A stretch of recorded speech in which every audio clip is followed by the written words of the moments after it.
Once there was a woodcutter with two children and their stepmother. The boy's name was Hansel, and the girl's name was Gretel.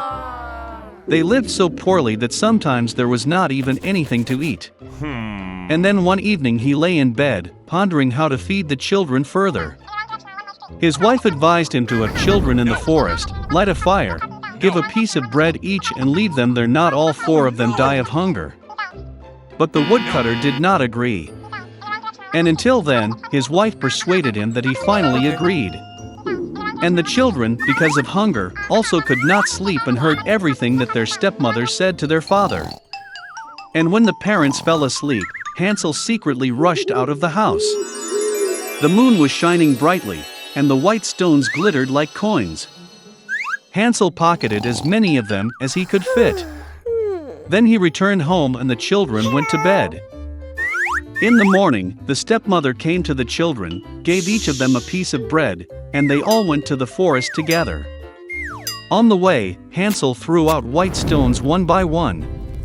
When they arrived at the clearing, my father began to light a fire. He ordered the children to sit near the fire and make sure that it didn't go out, while they and their stepmother would go for more firewood. They sat, tired, and fell fast asleep. When the children woke up, it was a dark night all around. And when a full month had risen in the sky, Hansel took his sister by the hand and went, looking for the way through the pebbles, which glittered like new coins, and showed them the way. They walked all night long, and at dawn they came to their father's house. Some time passed, and the children again heard how the stepmother one night began to beg their father to get rid of the children. He refused, but his wife did not want to listen to him. She cursed and expressed all sorts of reproaches to him. When the parents fell asleep, Hansel, like the last time, wanted to collect stones, but the stepmother locked the door and the boy could not leave the house. Early in the morning, the children were given a piece of bread each, even less than the previous time. On the way to the forest, Hansel shredded his piece in his pocket and threw the crumbs on the ground. The stepmother took them even further into the forest. Again a big fire was lit, and the father ordered the children to watch the fire while they and their stepmother chopped some more wood. When lunchtime came, Gretel shared her piece of bread with Hansel. And they fell asleep. We woke up when the dark night fell. And then a month came up, and they got together on their way, but they could not find a single crumbs, because thousands of birds fluttering in the forest had long been eating those crumbs. So the children walked for a very long time, but they could not get out of the forest. Suddenly, the road led them to the hut. Coming closer, the children saw that the house was all built of bread and biscuits, and the windows were made of pure sugar. Hansel reached up and broke off a piece of the roof, while Gretel went to the window and began gnawing at its windows. And then the door in the hut opened wide, and the old woman came out, leaning on a crutch. Hansel and Gretel were so scared that they even dropped their tidbits from their hands. And the old woman was kind and invited them to her hut. There was already abundant food on the table: milk, cookies, apples, and nuts. After dinner, the old woman made 2 clean beds for the children, and Hansel and her sister thought they were in heaven. But the old woman only pretended to be affectionate, but in fact she was an evil witch, who built her bread hut for this purpose in order to lure children. Early in the morning, while the children were sleeping, she took Hansel and put him in a small cage. And she ordered her sister to do everything that the wicked witch demanded of her.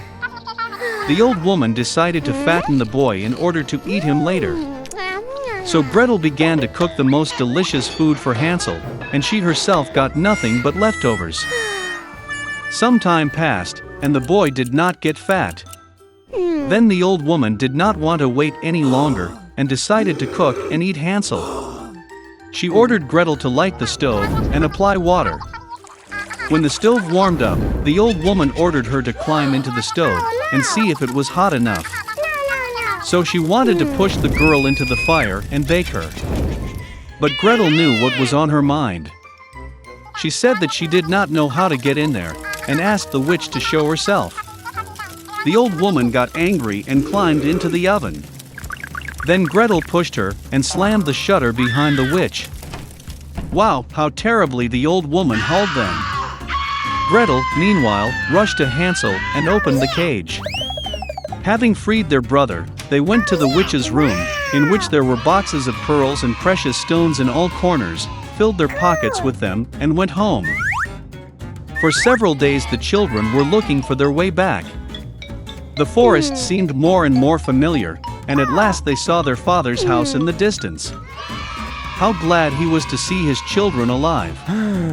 Hansel and Gretel poured on the floor all the pearls and gems they had taken from the witch. There was no need to think about food. And they began to live, live, and rejoice. And the father drove the evil stepmother out of the house. Once upon a time, there was a girl. And she had such beautiful and long hair that everyone who saw her could not take their eyes off. The strands were so light, just golden. Therefore, they called her Goldilocks. For all her beauty, she was a very naughty little girl. Mom always allowed her to walk in the yard, but ordered her not to go into the woods behind their house. Goldilocks was very interested to know what is in that forest. And so, while Mother did not see, she somehow left the house into the forest. The girl walked for a long time in the forest. Either he finds a berry, then looks at a beautiful flower, then listens to how the birds sing. So she got lost in the forest. And suddenly she saw an unusual house in a clearing. Goldilocks approached him quietly. I walked around but did not see anyone. She knocked on the door, but no one answered. Then she knocked harder, and the door opened itself. Goldilocks entered cautiously. 3 bears lived in that house. One bear was dad big and shaggy. The other was a mother bear. It was smaller. The third was a little bear. The bears were not at home because they had gone for a walk in the woods. The girl entered the room and saw 3 bowls of porridge on the table.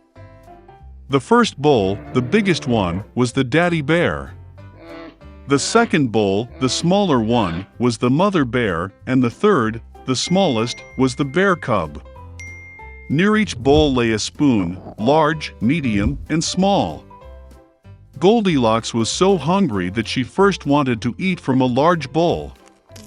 She took the largest spoon, took the porridge, tasted it, but the porridge was too hot. Then she took a medium spoon, took the porridge, tasted it, but the porridge was too cold. Finally, she took a small spoon and tasted the porridge from the small bowl. This porridge was neither hot nor cold, just right. And Goldilocks ate all the porridge from the little bowl. After eating, the girl wanted to sit and saw 3 chairs near the stove, one large, another smaller, and the third, very small, with a little red pillow. First, she tried to climb into the largest chair, but could not. Then the girl tried to sit on the middle chair, but it was very hard and uncomfortable. Finally, she sat down on the smallest chair, and it was just right for her. Goldilocks liked the chair so much that she began to swing on it. The chair cracked, broke, and she fell to the floor. The girl got up and went to another room. There were 3 beds, large, medium, and small. First, Goldilocks climbed onto the first bed, but it was too high and hard. I lay down on the middle one, it was too spacious and soft. The girl lay down on the third, smallest bed. She was just right for her. Goldilocks felt so comfortable and cozy that she quickly fell asleep. The girl was fast asleep when the bear family returned home.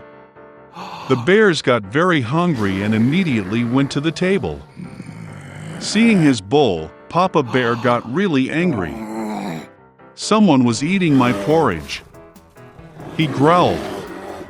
The bear mother also looked into her bowl and growled less loudly. Someone was eating from my bowl too. And the bear cub, seeing his empty bowl, cried loudly, "Someone didn't just eat from my bowl, he ate all my porridge."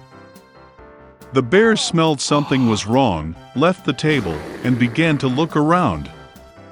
Daddy Bear noticed that someone moved his chair and growled in a terrible voice, "Someone was sitting on my chair." The bear mother looked at her chair and complained, "Someone was sitting on my chair and moved it from its place." And then, the bear looked at his broken chair and again cried loudly, "Someone did not just sit on my chair, but broke it." All three bears went cautiously into the bedroom. "Someone was lying on my bed and crumpled it."